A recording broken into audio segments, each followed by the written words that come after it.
Hi everyone, it's Emily from the Literacy Nest. I'm trying something new with all of you. I'm trying a sharing time, hopefully once a week. We'll see how it goes. I'm just gonna wait for more people to show up, but in the meantime, I thought it would be a great opportunity for me to share some things with you, give you some ideas, talk about some of the books that I'm reading, what we have coming up for the summertime. Just a little bit about me. If you don't know who I am, I'm Emily Gibbons from the Literacy Nest, and I am so thrilled to be able to be sharing with all of you. I'm a dyslexia practitioner. I use the Orton Gillingham method. I am a mom of 4. Doing live videos is a rarity for me because it usually means that everybody has to be absolutely quiet in bed. And it means I actually have to maybe do my hair and put on some makeup, which I don't do very often with 4 small children, ages 5 and under.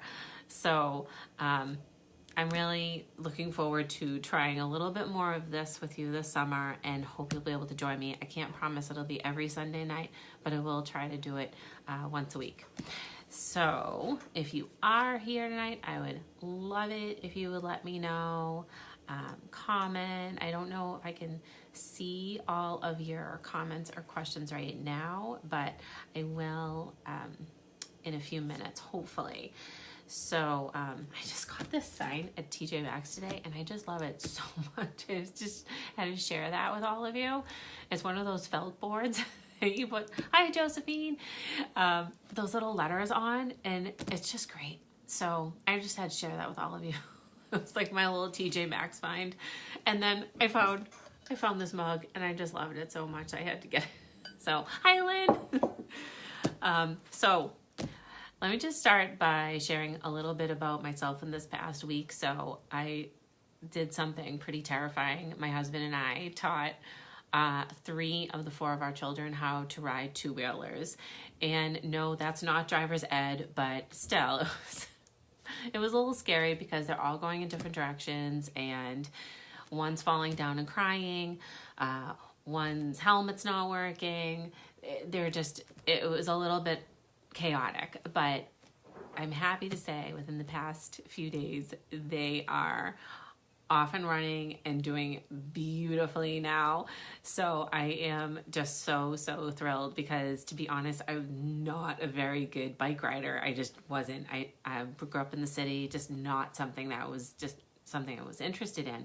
So I'm thrilled for them. Hi, Rachel. So anyway, that was just a funny story. And of course, my youngest is just sitting there kind of crying in his little car, wondering when's dinner time while we're trying to teach the other 3 how to ride bikes. It was pretty funny. So, all right, so let me talk about some books.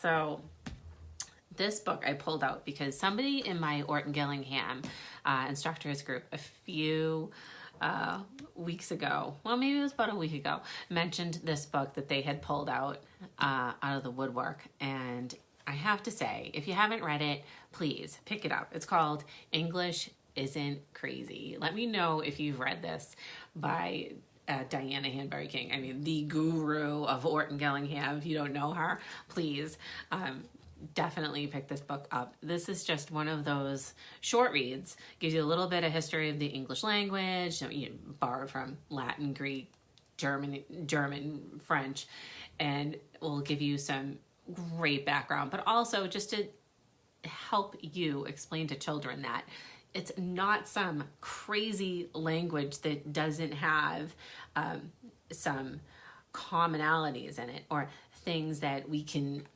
really make sense of. So pick this book up if you haven't had a chance. It's called English Isn't Crazy. And then the other one is, this is my second time reading it, Speech to Print. Now this is the book that by Louisa Cook Moats that I'm doing a Facebook group with. It's called the OG Instructors book discussion group. So it's a closed group, but you are welcome to join it. We're reading about 2 chapters a week, and this book is just phenomenal. If you are interested in learning about the science of reading, structured literacy practices, best practices in teaching literacy language. This is certainly one you want to have in your educational libraries. So when do we meet? So we meet on Thursdays in the Facebook group. So how does it work? On Mondays, I post questions for the chapters that we're on. And then on Thursday evenings, 9 p.m. Eastern Standard Time, yes, Lynn, I couldn't agree more with you, saying they need to understand that reading is not magic, that there are rules. Yes, that there's some predictability to those rules as well. And just to pause for a minute on that, Lynn, I just want to say that we really owe it, I think in particular to children with dyslexia, to show them that there is some predictability to the language, and they rely on that from us quite a bit, and to learn to understand those rules. So Dawn, I'll try to get to that question at the end. So back to this book. So where was I? Oh, so on Thursday night, we discussed the questions that I posted on Monday.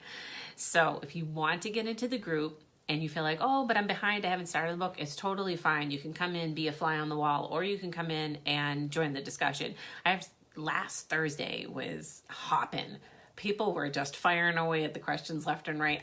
Where people are still commenting on last Thursday night's discussion. So it was really, really active.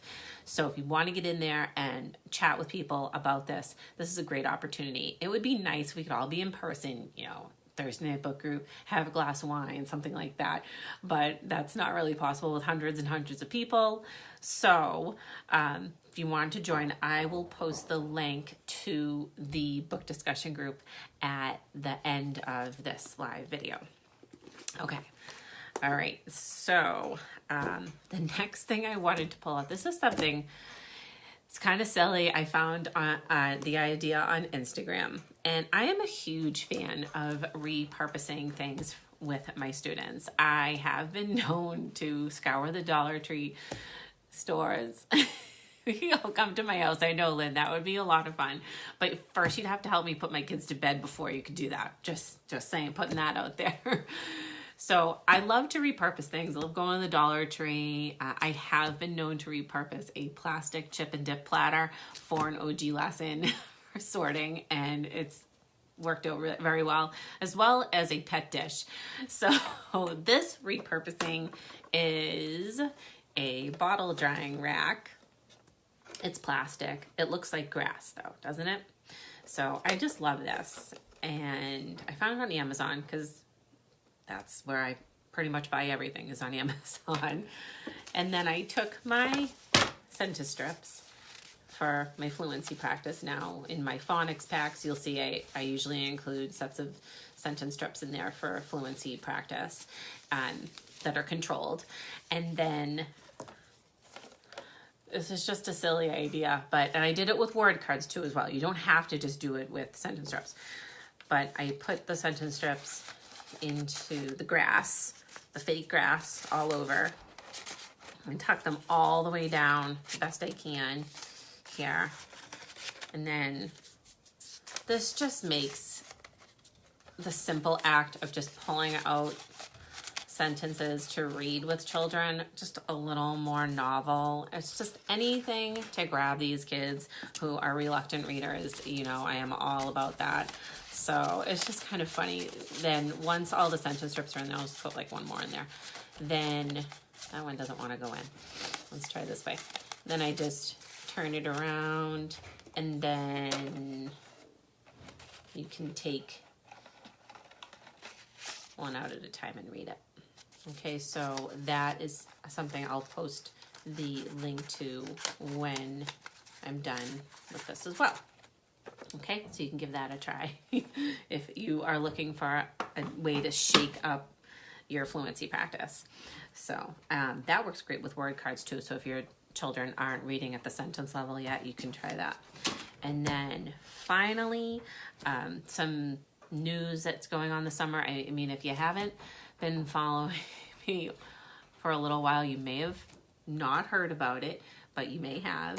But I'm running an online course with another fabulous Orton Gillingham instructor, but she's also an academic tutor, Jill Kohlenberg, and she and I have put together an online course called Tutor Success Academy. It's an 8-week online course to learn how to run your own tutoring business, or to, if you have an existing one, how to really help that grow and thrive. So totally self-paced. You run through each of the modules on your own, and then we have a private space group where you meet. Jill and I will do some fantastic lives for you, give some demonstrations. We're going to talk about how to do some online tutoring. We have some special guest presenters for that, which I know people are super interested in. That's kind of a hot topic. And then we will include a workbook. So here's the workbook, and then you get pages each week. You go into the online course tools and pick them up. So we had an early bird going for a little while there, but unfortunately that is gone. But enrollment is still ongoing for another week. So if you're interested, I'll post the link to Tutor Success Academy as well. Love to have you in there. It's going to be a great group of people this summer learning from one another. So I hope to see you there. Somebody had a question about the sentence strips. What was the thing that the sentence strips were stuck in? Okay, so I'll bring that back up. This is a bottle drying rack. And it looks like grass, and it's just a way to hide things in there and have kids pull them out. So I found it on Amazon, and how much it cost? Less than $20. Really not too bad, and it's pretty durable too. So hopefully, hi Janine from Georgia. So hopefully that helped to answer your question. So there was somebody that had a question earlier about best practices. So if we're talking about best practices for children with dyslexia, certainly thanks, Sarah. So, one more person that's up there. I think they saw it at Target. Target, yes, I was just there. I should have looked there. One of the best practices in literacy instruction, if we're talking about specifically for children with dyslexia, certainly want to include multisensory instruction. So that is hitting up the kinesthetic, tactile, auditory, all of those modalities all at once, simultaneously, whenever possible. So if you are interested in learning more about multisensory instruction, you can go to my blog. I have a ton of posts on there. If you'd like to message me privately to learn more about multisensory instruction, then that is absolutely something I'd love to chat with you more about.